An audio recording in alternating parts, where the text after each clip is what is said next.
What's cracking, Jack? It's Tuesday, November 11th, and you're in the jungle. 6 games on the slate in the association. Let's get it.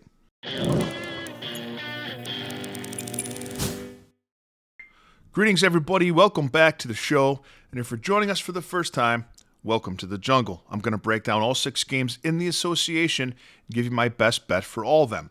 And I'm going to leave for you 2 links in the comments section. The first link is to my $5 favorite play of the day. And for just $5 and no further obligation, you get my best bet of the day text to your phone.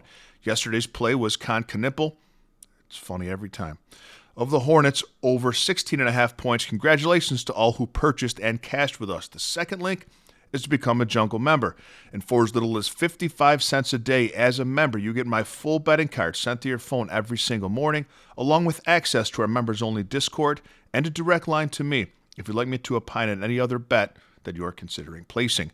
We have a free weekly trial. Take it for a test spin and see if it's for you. Today's video is brought to you by Outlier.bet, the top name in sports betting research, and by Red Lobster. Join us at our Knoxville, Tennessee location January 7th for meet and greet with Felix Ortega, Tennessee backyard wrestling legends, third cousin Spanky.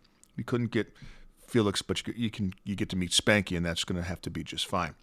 So it's been requested that we do recaps every day like we used to, and the people talk. I listen. So we're going to recap yesterday. So we're going to recap premium plays. We're not going to recap every play of every video. So recap the premium plays, the plays that I took and sent out to members, and most of these are in the video too.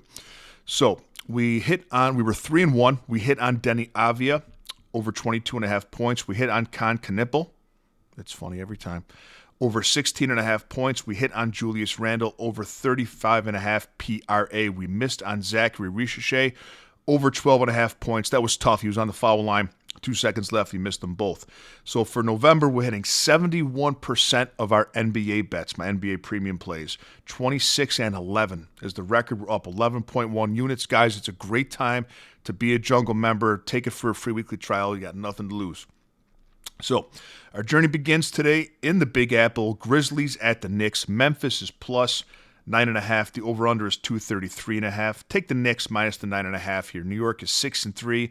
They've covered the spread their last 4 games, and they've won by this margin of 9.5 points in those last 4 games.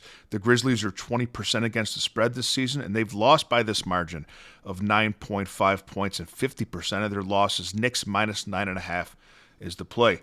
Raptors at the Nets. Toronto minus 10.5. Over-under is at 233.5. Brooklyn still without Cam Thomas. Now, you definitely want to look at the Raptor side here, but 10.5 points is too much to lay with a team that doesn't play any defense whatsoever. So I'm going to give you 2 player props in this game. The first one's Michael Porter Jr. of the Nets over 22.5 points. With Cam Thomas out, he's absorbed almost all the perimeter usage. He's over this line in 4 of his last 5 with a median of 28 points a game.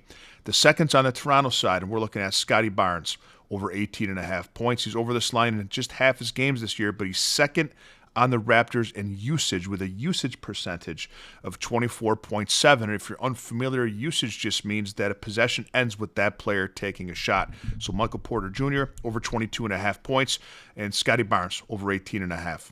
Boston at Philly. Celtics, this is interesting. I'll tell you why. Celtics plus 1.5. Over-under at 232.5.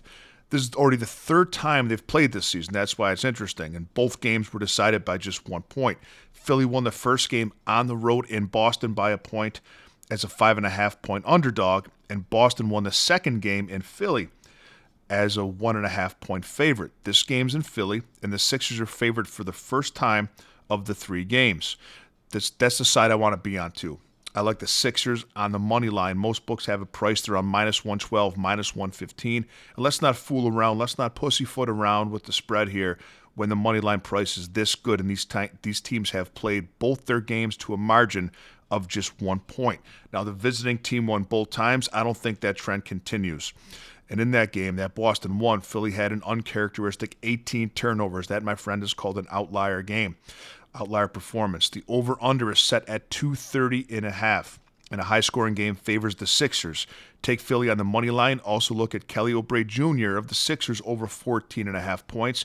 It's a line that he's been over every game except for 2 this season. Golden State at OKC, the Warriors plus 7.5, over under 229.5. And we're getting a fully healthy Warriors team for the first time in a while, except for Al Horford. Hey, that's Tito's kid. It's tough to go against the Thunder at home, their cover machines, but this Warriors team, when healthy, has had their number. The Thunder had the best cover percentage against the spread last year, but they were 0-3 against the spread against the Warriors, including 2 games in OKC. And 2 of those 3 games they didn't cover. They lost straight up to the Warriors. I think the Warriors keep this game close. I'd like them with the 7.5. Pacers at the Jazz, Indiana, minus 2.5. The over-under is 232.5. Tough to trust either side here, man. Tough to trust the Jazz, the way they're playing, and tough to lay the points with the Pacers. So we're going straight to the player prop market. We're taking Andrew Nembhard of the Pacers over 22.5 points plus assists. In the 2 games he's been back since his opening night injury, he's had 28 and 23 points and assists against the Nuggets and the Warriors, 2 teams who allow far less points than Utah does. Utah allows the 5th most points in the association. Nembhard should see 30-plus minutes in this game, and when he played 30-plus minutes or more last season, he was over this line 70% of the time. Nembhard over 22.5 points and assists. And the last game we're looking at is Denver at Sacramento. Nuggets minus 8.5, over under 242.5. Lay the points with Denver here. The Kings stink. They can score, but Denver is a much better team. They've covered the spread 67% of the time this season. They're fully healthy. Sacramento gives up the 3rd most points in the league, and the Nuggets have the 2nd best point differential at plus 13.2. Denver minus the 8.5 on the road is the play. Let's have a day, Jungle Nation, and I'll see you tomorrow with a little more money in your pocket.